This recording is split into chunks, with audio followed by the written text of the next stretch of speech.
صحیح ہے, اسلام بھی ٹھیک ہے اور ہندو بھی ٹھیک ہے, سکھ بھی ٹھیک ہے, بیزار آ گیا دین اور مذہب سے, یہاں تک کہ ایک وقت آیا کہ کلمے کا اس نے انکار کر دیا.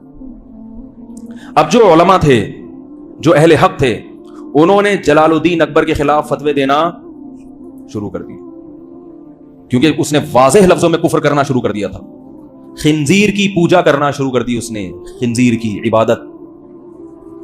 اتنا براڈ مائنڈیڈ تو ہمارے زمانے میں بھی خنزیر کی, ختنے پر پابندی لگا دی, بہت سارے الٹے الٹے کام کہ آج روح کانپ جاتی ہے, ایسا ہو گیا تھا. تو جب اس نے کفر کرنا شروع کیا اور بالکل واضح ہے, تو علماء نے اس کے خلاف, بولو بھائی, بغاوت ہو نہیں سکتی تھی, اتنا طاقتور تھا کہ ذرا سی اس کو بھنک پڑ جاتی, اس کے سر قلم. بہت پاورفل آدمی تھا, 48 سال جس نے حکومت کی ہو, معمولی تو نہیں ہے نا, اور بادشاہوں کے خاندان میں پیدا ہوا ہو, حکومت کرنا جانتا بھی ہو. تو نتیجہ یہ نکلا کہ آہستہ آہستہ ہندوستان میں جو عدالتوں میں اسلام رائج تھا وہ بھی عدالتوں سے ختم ہونا, کیونکہ پہلے حکومت خراب ہوتی ہے, پھر لا چینج ہونا شروع ہو جاتا ہے. علماء اس کے خلاف ہو گئے. کوئی عالم اگر اس کو سمجھانے کے لیے, بادشاہوں کو جب بھی سمجھایا جاتا ہے تو پہلے ان کی عزت اور تعظیم, بادشاہ کو سمجھانے کا وہ طریقہ نہیں ہوتا حکومت کو سمجھانے کا جو ایک ملازم کو سمجھانے کا ہوتا ہے. کیا خیال ہے بھائی, ملازم کو آپ ایک دفعہ بولے کہ بھائی انسان کا بچہ بن جا, تیرے کو میں نے کیا کر گیا تھا, اس پہ وہ اپنی بے عزتی محسوس نہیں کرے گا. بادشاہ کو اگر آپ بولے گے انسان کے بچے بن جاؤ, اس کے منہ پہ جب آپ ایسے بولو گے تو وہ آپ کو کچھ اور بنا دے گا. اس موقع پر مجدد الثانی, الف ثانی کا مطلب دوسری 1000ویں صدی, 1000 سال ختم ہو چکا تھا اور دوسرا 1000واں ہجری کا. حدیث میں آتا ہے نا, اللہ تعالیٰ ہر صدی کے شروع میں کسی ایسے مجدد کو بھیجے گا تو دین کی تجدید کرے گا. یہ صحرا مجدد الثانی رحمۃ اللہ علیہ کے سر جاتا, اور اتفاق سے وہ بھی حنفی تھے. میں پھر بھی کہہ رہا ہوں, میرا مقصد اس کو ہائی لائٹ کرنے سے آپ کو حنفی بنانا نہیں ہے, احناف کا بغض آپ کے دلوں سے نکالنا ہے کہ یہ کارنامہ بھی کسی حنفی کے کھاتے میں گیا ہے, ورنہ ہندوستان میں اسلام تہز نہز ہو گیا تھا. یہ وقت کے بہت بڑے عالم تھے اور تصوف میں بھی انتہا کو پہنچے ہوئے تھے. تصوف کا تذکرہ بھی اس لیے کر رہا ہوں تاکہ تصوف کا بغض جو آپ کے دلوں میں بھرا ہوا ہے نا, وہ بھی نکالوں.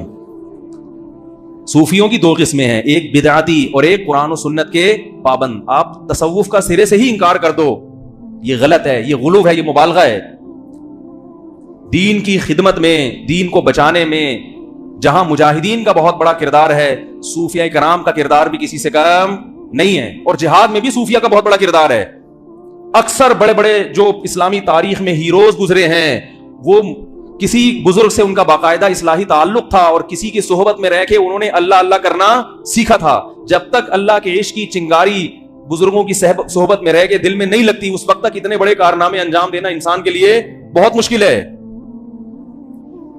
خشک علم جو ہے نا, خشک علم, یہ انسان سے کوئی بڑا کام نہیں کرواتا.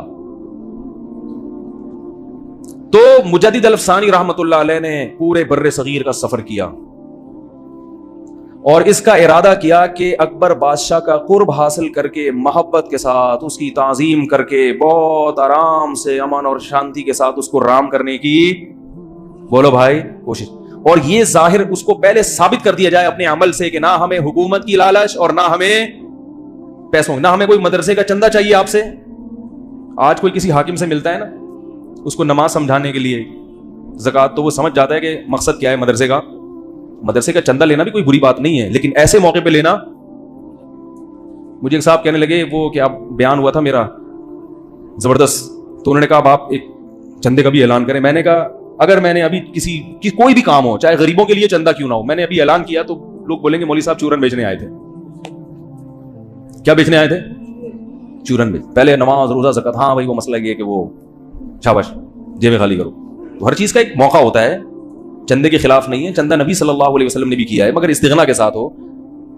تو مجدد الثانی رحمۃ اللہ علیہ نے جلال الدین اکبر کے قریب میں ایسے علماء جو وہاں تک پہنچ سکتے تھے, ان کو تیار کیا کہ تم جاؤ اور بادشاہ کا دربار جو منافق مولویوں سے بھرا ہوا ہے, اس دربار میں داخل ہونے کی کوشش کرو اور کسی طرح بادشاہ کو یہ باور کراؤ کہ ہم تمہارے خیر خواہ ہیں، نہ ہم تمہارے خلاف بغاوت چاہتے ہیں، نہ ہم تمہاری حکومت کا تختہ الٹنا چاہتے ہیں. بہت محبت سے بڑی اس کی میں نے اس پر ایک پورا بیان کیا تھا JTR میڈیا کے، اس سے پوری تاریخ آپ لوگوں کے سامنے 20-30 منٹ میں نا پورے تاریخ کا خلاصہ پیش کیا تھا. ابھی وہ تو میں نہیں بتا سکتا کیونکہ وہ پورا جو میں اصل جو میسج دینا چاہتا ہوں وہ رہ جائے گا. تو جا کر بہت محبت کے ساتھ بہت، اور پھر آہستہ آہستہ بادشاہ کے جو شہزادے تھے جن کو حکومت ملنے والی تھی بادشاہ کے مرنے کے بعد، ان کو بھی تیار کرنا شروع کیا، محبت سے دین پر لا کے محبت کے ساتھ.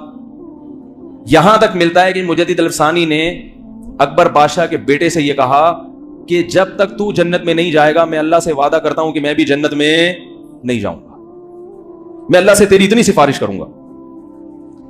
اب آپ بتاؤ کام کس نے کیا؟ وہ علماء جو فتویٰ دے رہے تھے کہ یہ ناجائز، یہ فلانا، یہ یہودی ہے، یہ انڈیا کا ایجنٹ ہے، یہ را کا ایجنٹ ہے، یہ فلانا ہے، ان لوگوں نے تو بیچاروں میں اخلاص ہوگا مگر کام انہوں نے کیا کر دیا؟ بگاڑ دیا. کیونکہ پاور تو اسی کے پاس ہے نا. آپ کے اس کے فتویٰ دینے سے اگر اس کا تختہ الٹ رہا ہوتا، کوئی دوسری حکومت آ رہی ہوتی، پھر تو فتووں کا فائدہ تھا. طاقت اس کے پاس ہے، قوت اس کے پاس ہے. اس قسم کے فتوے صحیح ہونے کے باوجود حکمت اور مصلحت کے ہر صحیح بات ہر ایک کے سامنے کرنے کی نہیں ہوتی. تو مجدد الافسانی رحمت اللہ علیہ نے ایسی پوری ٹیم تیار کر لی علماء کی جو حکومت کے دربار میں داخل ہونے میں کامیاب اور بادشاہ کی نظروں میں قرب حاصل کرنے میں کامیاب. بادشاہ کو یہ احساس ہو گیا کہ یہ لالچی لوگ نہیں ہیں. کہا جاتا ہے کہ اکبر جو خنزیر کی پوجا کیا کرتا تھا، ختنے پر اور پابندی لگائی اور اسلامی شعار پر پابندی لگائی، مرنے سے پہلے کلمہ پڑھ کے دنیا سے رخصت ہوا ہے. لیکن وہ کام نہیں کر سکا جو اس نے خرابیاں پھیلائی تھیں. اکبر کے بعد جب اس کے بیٹے کے ہاتھ میں حکومت آئی ہے تو وہ نسبتاً اکبر سے، کیونکہ اس پہ محنت ہو چکی تھی. جو تبلیغ والے جا کے پاؤں پکڑتے ہیں نا، مالش والش بھی کرنے لگے ہیں، ٹھیک ہے نا. ہمارے ایک استاذ کہہ رہے تھے دیکھو بھائی بھائی کرتے کرتے پوری دنیا میں سب سے بڑی تنظیم بن چکی ہے. پوری دنیا کی سب سے بڑی تحریک. نہ کوئی بیچاروں کے پاس دلائل ہوتے ہیں، نہ حدیثوں کے حوالے ہوتے ہیں، نہ قرآن کی آیتیں ہوتی ہیں، صرف اخلاق اور بہت سیدھی دعوت کہ بھائی کلمہ پڑھا ہے، ہم سب نے کلمہ پڑھا ہے، کچھ ہماری ذمہ داری بنتی ہے، بس اس سے آگے نہیں آتا بھی نہیں ہے کچھ. اس کا یہ مطلب نہیں ہے کہ تبلیغ والوں کو علم نہیں حاصل کرنا چاہیے. میں تبلیغ والوں سے میں کہتا ہوں، میں کیا بڑے علماء کہتے ہیں کہ یہ کام بھی کرتے رہو، لیکن ساتھ ساتھ ٹھیک ہے اخلاق سے آپ پوری دنیا میں پھیل تو گئے ہو مگر صرف اخلاق کافی نہیں ہے، علم بھی ضروری ہے. خود تبلیغ کے اکابر کہتے ہیں کہ علماء سے علم بھی سیکھتے رہو. صحیح تبلیغ میں کامل لوگ وہ ہوتے ہیں جو تبلیغ میں وقت لگانے کے ساتھ کسی شیخ و مرشد سے یا کسی عالم سے تعلق بھی قائم رکھے. ایسا عالم جو علم میں مضبوط ہو. علم کے بغیر انسان گمراہی کی طرف چلا جاتا ہے، چاہے کتنا ہی مخلص کیوں نہ ہو. تاریخ میں بڑے بڑے مخلصین ہیں جو گمراہ ہوئے ہیں. تو بالآخر اکبر کی اولاد میں عالمگیر بادشاہ پیدا ہوئے، اور وہ مجدد الافسانی رحمۃ اللہ علیہ جو ٹیم تیار کر کے دنیا سے جا چکے تھے. حضرت مجدد الافسانی کا تو انتقال ہو چکا تھا، لیکن عالمگیر بادشاہ پیدا ہوئے، وہ مجدد الافسانی کی محنتوں کا نتیجہ تھے. اور عالمگیر بادشاہ رحمۃ اللہ علیہ یہ وہ ہندوستان کی تاریخ میں بادشاہ ہیں جس کی انگریز بھی آج ایمانداری کی تعریف. انہوں نے بیت المال سے تنخواہ لینا بند، ٹوپیاں سی کے اپنا پیٹ پالا کرتے تھے، قرآن کی کتابت کر کے اپنا پیٹ. ارے اتنا طاقتور بادشاہ جنہوں نے عالمگیر رحمت اللہ علیہ نا وہ گننا شروع کیے خزانے، عاجز آ گئے. اتنا پاورفل بادشاہ اور گھر کا چولہا کیسے جلتا ہے؟ بولو بھائی یہ کس کی محنت تھی؟ مجدد الافسانی رحمت اللہ علیہ کی محنت تھی یہ. کیوں؟ انہوں نے لاجک کو دیکھا، اسباب کو دیکھا. بھائی ایک بادشاہ اس سے لڑ کے کام نہیں بنے گا. اس کو محبت کے ساتھ، جو یہ مولویوں سے بیزار ہو گیا نا، لالچی مولویوں سے، اس کے سامنے پہلے یہ ثابت کر کے دکھاؤ کہ ہماری نظر نہ حکومت پہ ہے اور نہ تمہاری جیب پہ. کیسی محنت کی. عالمگیر رحمت اللہ علیہ پیدا ہوئے. ایک عالمگیر جو خود کھاتے تھے نا ابلے ہوئے چاول اور دال، وہ ملازمین شاہی خاندان کے جو ملازمین تھے وہ بھی وہی کھایا کرتے تھے. ایک دفعہ ایک شاہی جو محل کا ملازم تھا، اس نے وہ دال اور پتہ نہیں پھیکے سے چاول کھائے نا، تو اس کو غصہ آ گیا کہ میں حکومت کا اتنے بڑے منصب پہ آدمی اور مجھے کھلایا کیا جا رہا ہے. غضبناک ہو گیا. اور عالمگیر رحمۃ اللہ علیہ کے پاس لے کر آیا وہ کھانا اور احتجاج کیا کہ میں آج کے بعد یہ کھانا، بھائی جو صدر کے ساتھ بیٹھتا ہے اس پہ بھی تو کچھ اثرات آنے چاہیے نا، یہ کھانا تو بادشاہ کے ملازمین کا تھوڑی ہے، بھائی گورنر ہاؤس میں بھی دال چاول ملیں گے تو گورنر ہاؤس کس بات کا ہو گیا؟ جنت میں بھی بعض لوگ، ایک آدمی کو خواب آیا تھا دال چاول والا، پتہ ہے وہ آپ کو؟ چلیں چھوڑیں، وہ پھر کسی اور وقت سناؤں گا۔ ایک آدمی کو خواب آیا جنت میں دال چاول مل رہے ہیں اور جہنم میں دیگیں، تو اس نے پوچھا یہ کیا ماجرا ہے؟ تو فرشتوں نے کہا اب 4 آدمیوں کے لیے دیگ پکائیں کیا ہے بھائی؟ وہ 4 آدمی کون ہے وہ آپ کو پتہ ہی ہوں گے۔ تو نتیجہ کیا نکلا ہے کہ عالمگیر بادشاہ پیدا ہوئے، وہ ٹوپیوں کو سی کے اور یہ چھوٹے موٹے کام کر کے اپنا، وہ کہتے ہیں بیت المال سے 1 روپیہ نہیں لوں گا میں۔ تو وہ ایک ملازم آیا کھانا لے کے کہ یہ کھانا میرے حلق میں نہیں اتر رہا، تو انہوں نے کہا اچھا ایسا کرو، یہ کھانا لے کے ہندوستان کی عوام کے پاس جاؤ، پبلک کے پاس، اور بولو یہ ایک نوالا اس میں سے کھایا اور کہا کہ یہ عالمگیر کا بچا ہوا کھانا ہے، اور پھر اس کی بولی لگاؤ، ٹھیک ہے؟ یہ وہ کھانا ہے جو عالمگیر کے محل میں کھایا جاتا ہے، اس کی بولی لگاؤ، کروڑوں روپے میں وہ کھانا بکا ہے۔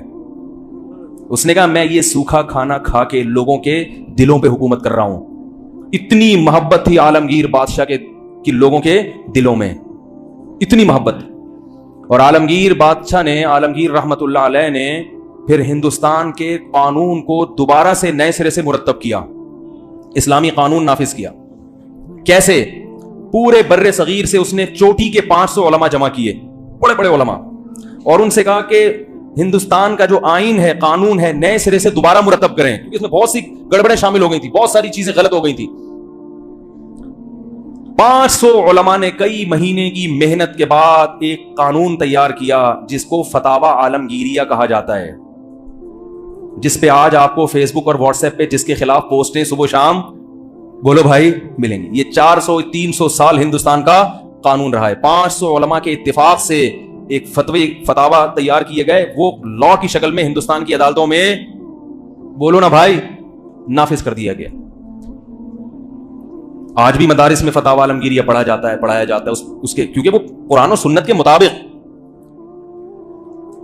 چونکہ صدیوں سے فقہ حنفی رائج تھا، لہذا اس میں اصل کس کو بنایا گیا؟ فقہ حنفی کو۔ پورے بر صغیر میں انہوں نے نافذ کر دیا۔